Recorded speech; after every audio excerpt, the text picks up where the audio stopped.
Now, before we start this video, I highly encourage you to make sure that you're pretty comfortable with polar functions and polar graphs. And so make sure you watch my videos on how polar functions and graphs behave before attempting any of these problems here. But with polar equations, they are going to operate pretty differently from rectangular functions. But what's really nice is that they actually perform pretty similarly to parametric equations.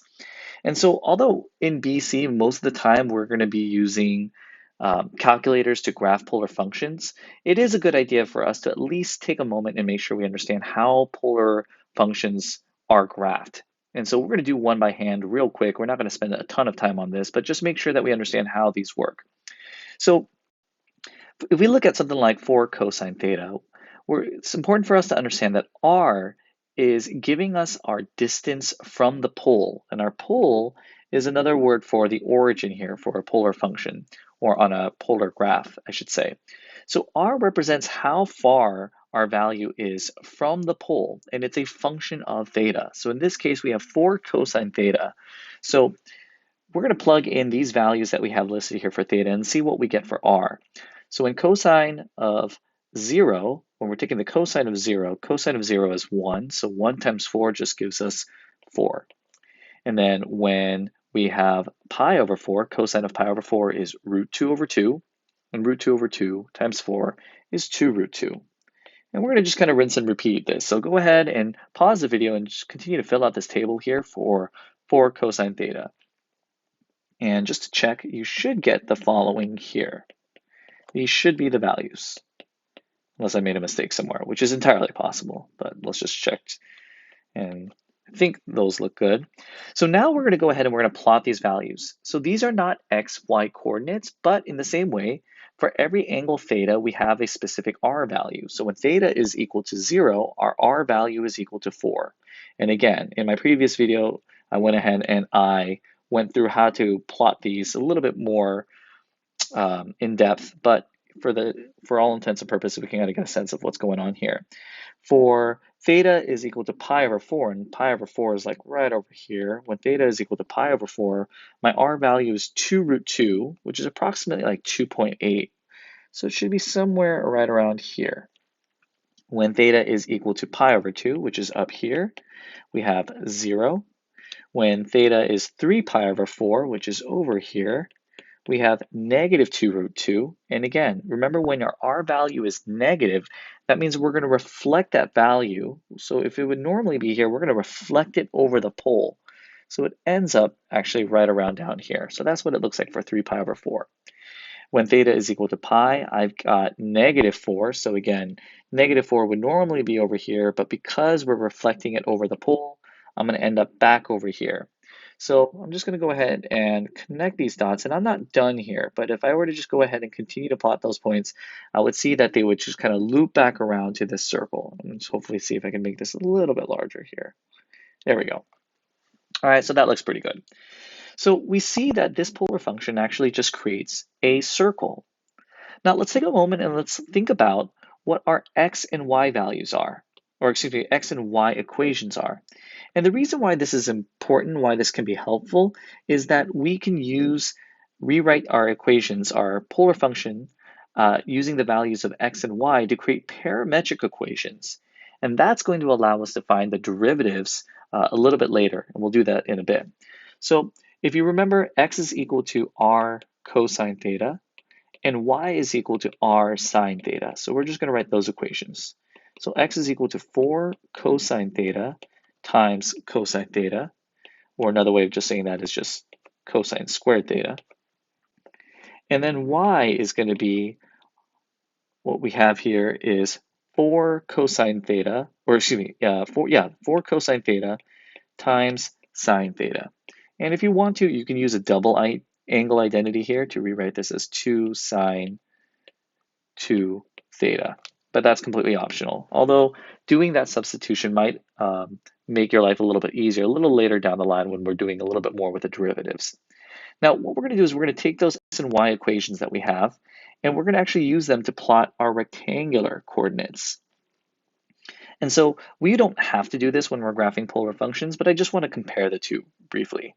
So for cosine squared theta means we're going to take the value of cosine of 0 in this first instance when theta is equal to 0. So cosine of 0 is still 1, 1 squared is still 1, times 4, and we end up with 4. And we're going to keep on doing this. The cosine of pi over 4 is still root 2 over 2, but since now we're squaring it, root 2 over 2 squared is going to give us 1/2, or 2 over 4. So 1/2 times 4, that's going to give us 2. And again, pause the video right now and go ahead and fill out the rest of the values for both x and y now. If you did that, you should get the following. -2, 0, and I think this one is actually 2 here. 0, -2, 4. Let's just make sure that's right. So I'm going to plot this in a separate color. So 4, 0, 2, 2, 0, 0, 2, -2, and we're going to loop back around. 4, 0, 2, 2, 0, 0, 2, -2, and we're back to 4. Right. And so if we would go ahead and plot all of our rectangular coordinates, we would get the same graph. We're doing it a different way. We're taking a different approach into getting these values, but we're still getting the same graph, whether or not we graph the polar function or our parametric equations here. Okay. So now let's shift over and let's get a little bit more comfort in graphing these functions using our graphing calculator. And this is going to be the most difficult part for me to try to show you how to do over this video lesson. But I'm going to just kind of talk you through it, and hopefully you can kind of work through it on your own. And if I have time, maybe I'll go ahead and publish some videos where I'm able to kind of sync up my calculator to this. But for this first problem, and we'll just try this first one here. For this first problem here, we're going to graph 3 minus 3 sine theta. A couple things to note. First off, make sure you hit the mode button on your calculator, and you switch your calculator to polar mode. That'll be the 5th row, go down to polar. Next, you also want to make sure that your function is in radians. You definitely can do this in degrees, but since it gave us our interval in terms of radians, we want to keep it in that for consistency's sake.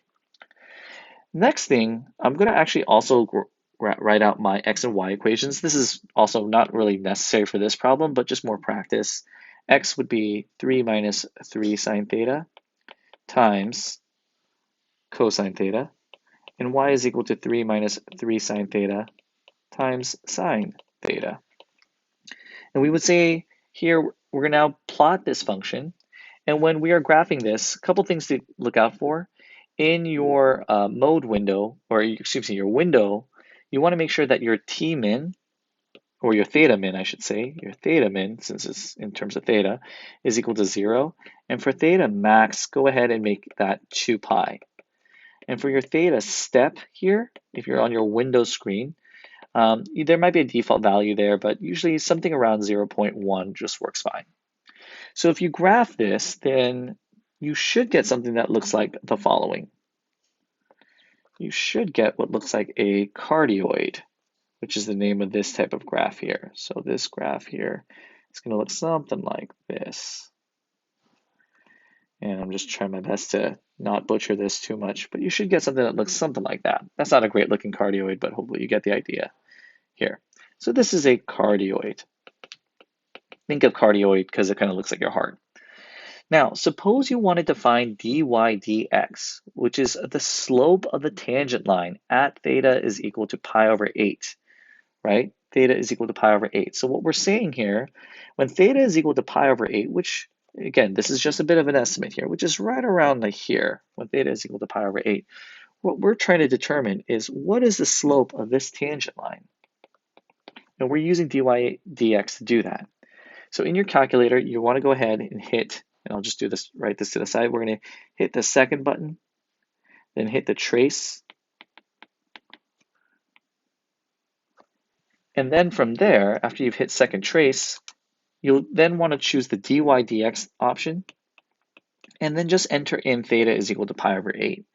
And what you should get, if you've paused and tried that, is the following. And so that gives us an approximate value for the slope of our tangent line at that point. It's roughly negative, what it looks like, negative 0.2 or negative 1/5.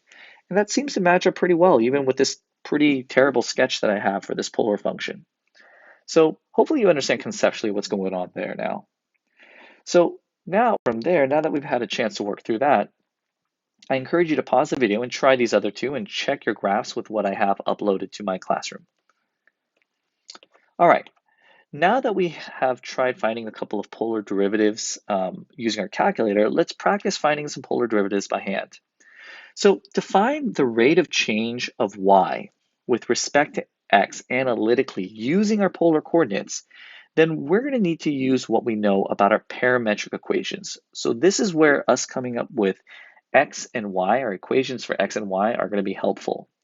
So just like we said with our parametric equations, we remember that to find dy dx, it's going to be the rate of change of y with respect to theta divided by the rate of change of x with respect to theta. Okay, so we're going to use that here. Now let's try that with this particular problem here. So we're going to say the following. Let's find the equation of the tangent line, meaning we're going to need to find the slope of our tangent line also, to the graph of r is equal to 2 minus 2 sine theta at the point 2, 0. And if you'd like, you can pause and graph this out in your graphing calculator so you know what it looks like, but we can do it without looking at the graph actually. So the first thing we're going to do is we're going to come up with our equation for x. So let me go ahead and kind of zoom in here on this. So our x is going to be, again, r cosine theta. So 2 minus 2 sine theta times cosine theta, which means that we can simplify this a little bit. 2 cosine theta minus 2 sine theta cosine theta, which then we can rewrite using a double angle identity, which we don't have to, right? We can though. Sine of 2 theta here. We can write that as sine of 2 theta there, okay? So, and if we wanted to leave that just as it is without using the double angle identity, we totally could have. And now that we have our x, let's go ahead and let's find dx d theta. So the rate of change of our x with respect to theta. So that's just the derivative of this. So that's going to give me negative 2 sine theta. And here now, actually having used the double angle identity makes our life a little bit easier here. So we can just say this is minus, take the derivative of the inside, which is 2, derivative of the outside, we're just applying the chain rule here, is the cosine of 2 theta. Okay, and again, you can use the double angle identity for cosine, but let's just leave that as it is until we know better what we're actually going to need to calculate. Next up, let's find our y equation. So we're going to say 2 minus 2 sine theta. This is our r value, or our r, times sine of theta. So this then gives me 2 sine theta times, or minus 2 sine squared theta.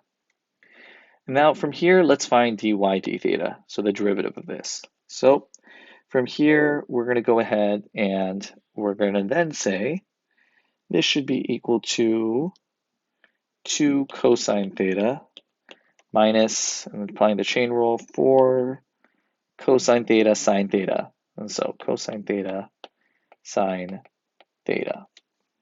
And if you want, you can rewrite this using some identities if you'd like. So we could say that this, for example, is equal to minus 2 sine 2 theta, however you please.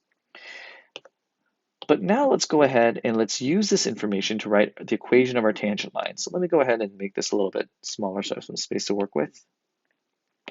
So now that we have that, let's go back and now let's find dy dx. So what is dy dx? This is going to be, and you know what, let me just go ahead and make that substitution now while I'm at it. There. So dy dx is going to be all of this, dy d theta, divided by dx d theta. Put that down here. Now, this is our dy dx. And what are we using our dy dx for? We're using it so that we can find the slope of our tangent line of this graph at the point 2, 0. So what we need to do is we need to evaluate our dy dx at the point 2, 0. Now, this presents initially a bit of an obstacle here because we're looking at the point 2, 0, but our derivative is in terms of theta. Fortunately for us, this is an easy fix. So let's just ask ourselves, what is theta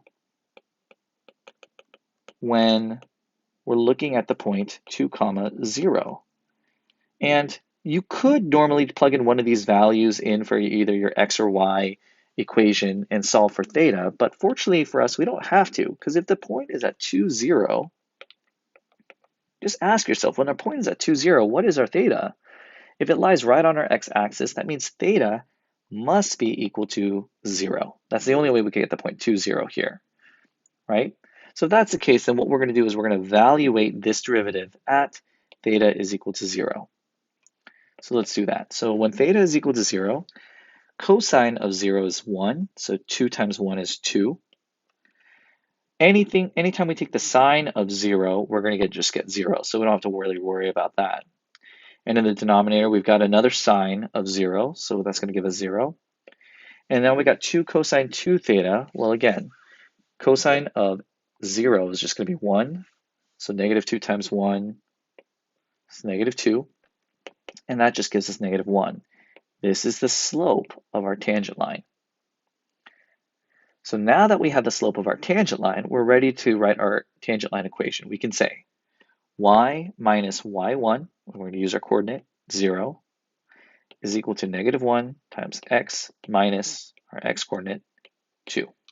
And there's the equation of our tangent line. Now in the next lesson, we're going to do a little bit more practice with this, but we are going to look at some unique instances of what's going on with our tangent line.